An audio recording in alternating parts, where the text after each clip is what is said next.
Para sa ating panglimang recipe, isang mabilisang gulay uli.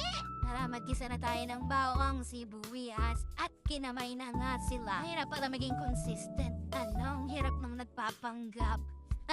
Ama yan ang magagawa nyo, sanay ako ng kinakamay ang lahat, yes. At mapalik na nga, maglagay na tayo dito ng kamatis. Sobrang tipid nga talaga ng recipe na ito. Biruin mo isang malaking upo, 50 pesos lang ang aking bili. So manuluto mo ang recipe na ito sa halagang 100 pesos lang. Naglalagay nga rin pala ako ng tomato paste dito para wala lang kumulay sa sabaw.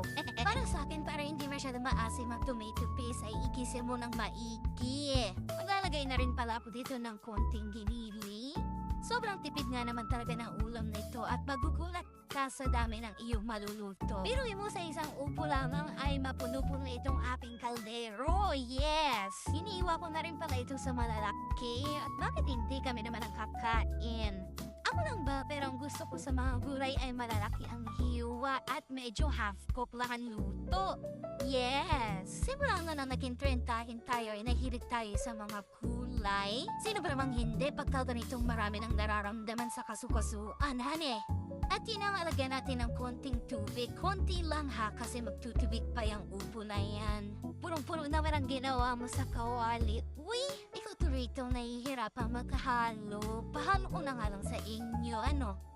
Pero ayun na nga, habang tumatagal, habang naluluto ang gulay, umiigpis naman siya at lumiliit. Nilagyan ko lang pala ito ng konting patis, pampalasa, at malapit na rin itong maluto. At yun ang tignan nyo naman, ganyan ang gusto kong kulay ng sabaw ng gulay na ito. Ito na ang ating ginisang upo. Yes!